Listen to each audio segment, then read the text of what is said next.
अभी मेरे साथ है गढ़वाल की एक महिला जिनको जो है कुछ लोग ब्लैकमेल कर रहे हैं, उनकी अश्लील वीडियो और फोटो जो है सोशल मीडिया पर वायरल करके परेशान कर रहे हैं।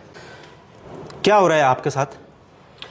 मेरे को मतलब नौकरी के लिए मैं काम ढूंढ रही थी ऑनलाइन, तो इनका मुझे वहाँ से कॉल आया। कहाँ के थे? देहरादून से कि हमारे यहाँ वैकेंसी खाली है। तो वो काम स्पा में था, मुझे नहीं पता था स्पा मतलब क्या होता है।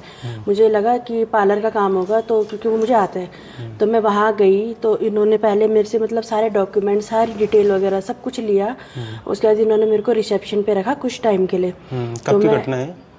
ये अभी 1-1.5 साल हुआ अभी इस घटना को। अच्छा। 1.5 साल से मैं वहाँ काम कर रही थी। तो जब मुझे 1-1.5 महीना वहाँ रिसेप्शन पे हो गया, तो उसके बाद ना इसने मेरे को बेवकूफ़ बनाया। इसने मुझे ये तक नहीं बोला कि यहाँ काम क्या होता है। जब मुझे धीरे धीरे पता चलने लगा तो ये मेरे को ब्लैकमेल करने लगे कि इन्होंने मेरी वीडियोस वगैरह बना ली थी, मारपीट की इन्होंने मेरे साथ बहुत ज़्यादा। और मतलब इन्होंने मुझे ना अंदर, वहाँ गलत काम होता है, वहाँ 3 रूम है, तो वहाँ गलत काम होता है, कोई भी आता है। जब मैंने वहाँ पूछा कि यहाँ तो ये काम होता नहीं है, यहाँ सब कुछ चेंज है, तो उन्होंने वहाँ ना बातें बहाने बनाने लगे। तो इस काम पर दोनों हस्बैंड वाइफ मिले हुए हैं। तो शादी से पहले मैंने वहाँ जब काम करा, हमारी बहुत लड़ाई वगैरह भी हुई कि मैं जा रही हूँ। तो इन्होंने ना मुझे घर में ब्लैकमेल करना शुरू किया। तो अपनी इज्जत के खातिर मतलब मैं चुप रही। पर शादी के बाद इसकी वाइफ मेरे ससुराल पहुँच गई सीधा। और मेरे सास ससुर को भी धमकाने लगी, मारपीट की मेरे साथ। मुझे मतलब इतना टॉर्चर कर दिया कि मैं सुसाइड करने में इतना मजबूर करा इन लोगों ने मेरे से। वहाँ से मेरे से पैसे भी लाए, मेरी रिंग वगैरह हाथ से निकाल के लाए उसकी वाइफ। तो क्या नाम क्या है वाइफ का? वर्षा राजकुमार नाम है। और जो जिनका ये स्पा सेंटर है, जो उनके इसका पति नाम है राजकुमार है, the peaceful spa, MDD complex Ghantaghar में। अच्छा। तो अगर हम इसके खिलाफ अगर हम कुछ भी बोलेंगे तो ये हमारे साथ मारपीट करता है। बोलते हैं कि तुमने जो करना है कर लो, कि पुलिस वालों को मैंने खरीद रखा है, ये ऐसे करके बोलते हैं। है कहाँ का ये है बिजनौर का। बिजनौर का। हाँ। और स्पा सेंटर का नाम क्या है? द पीसफुल स्पा, घंटाघर में। घंटाघर MDD कॉम्प्लेक्स, शॉप नंबर 30। गलत काम होता है वहाँ? वहाँ गलत काम होता है। वहाँ बहुत मेरे से पहले मतलब उसने बहुत सी लड़कियों के साथ ऐसा कर चुका है। मैं तो फिर भी, मेरे को तो अब पता चला है कि हाँ, मेरे से पहले भी उसने बहुत सारी लड़कियों के साथ ऐसे कर चुका है। उनसे पैसे लूटते हैं ये दोनों हस्बैंड वाइफ। अच्छा। उसके बाद ये घर ससुराल आके इन्होंने बहुत हंगामा करा, वहाँ जाके पैसे भी लाए, सब कुछ लाए। उसके अगले दिन हमारा जब थाने में सब कुछ समझौता हुआ, तो उसके बाद ये कुछ दिन बाद इसने सोशल मीडिया में मतलब मेरे रिश्तेदारों को इसने मेरी फोटोज भेजना शुरू कर दिया। और इतनी गंदी गंदी बातें लिखी है ना कि मैं बोल भी नहीं सकती।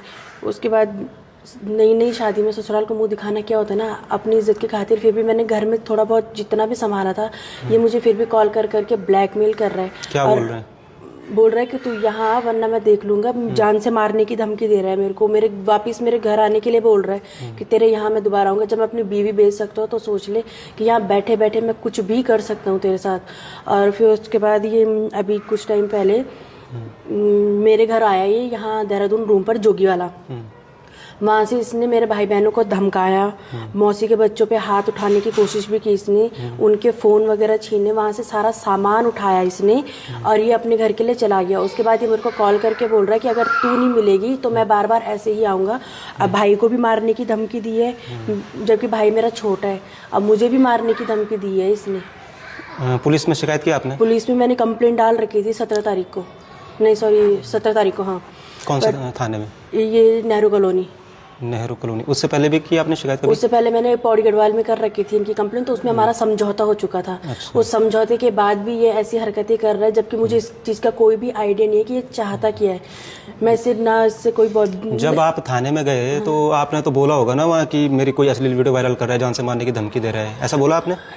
वहाँ हमने एप्लीकेशन दी, उन्होंने कहा कि यहाँ से हम कॉल करेंगे, कॉल ही करेंगे। उन्होंने कहा कि हम वहाँ से बताएंगे कि आगे की कार्रवाई। बट अभी तक इन्होंने कोई भी कार्रवाई नहीं की है, ना कोई कॉल आया है, कुछ भी नहीं है। तो मैं क्या करूँ? तो मैं नेहरू कॉलोनी पुलिस स्टेशन में जो भी थाना अध्यक्ष है उनसे कहना चाहता हूँ कि अगर आपकी बेटी की अश्लील वीडियो फोटो वायरल होगी, अगर आपकी बेटी को कोई जान से मारने की धमकी देगा, तब भी क्या आप ऐसी लापरवाही करोगे?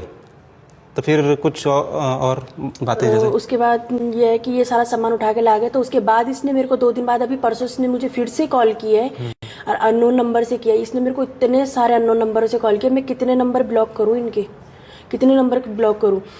इन कॉल करने के बाद भी बोल रहा है कि तेरा बाप बोल रहा है। क्यों, क्या मेरा बाप नहीं है क्या? रिकॉर्डिंग भी करी आपने? रिकॉर्डिंग की है मैंने। बोल रहा है कि क्या आवाज़ नहीं पहचान रही, तेरे से मुझे बात करनी।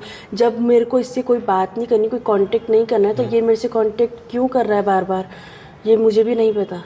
पुलिस कोई कार्रवाई नहीं कर रही? पुलिस कोई भी कार्रवाई नहीं कर रही है। पौड़ी वाली पुलिस ने बोला था कि समझौता कर ले। मैंने वहाँ समझौता करना, अपना रिश्ता बचाने के लिए मैंने वहाँ समझौता करा, अपनी इज्जत के खातिर मैंने समझौता किया, पर ये लोग मान ही नहीं रहे।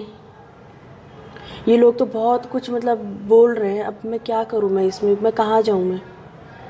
तो ये इन्होंने तो मुझे कहीं का भी नहीं रखा है, ना घर का ना घाट का, मैं कहाँ जाऊँ? तो नेहरू कॉलोनी थाना अध्यक्ष जो भी है, नाम तो मेरे को पता नहीं उनका, लेकिन जो भी है देख लो भाई। अगर कोई तुम्हारी बेटी की अश्लील वीडियो फोटो वायरल करेगा तो भाई तुम लोग क्या करोगे?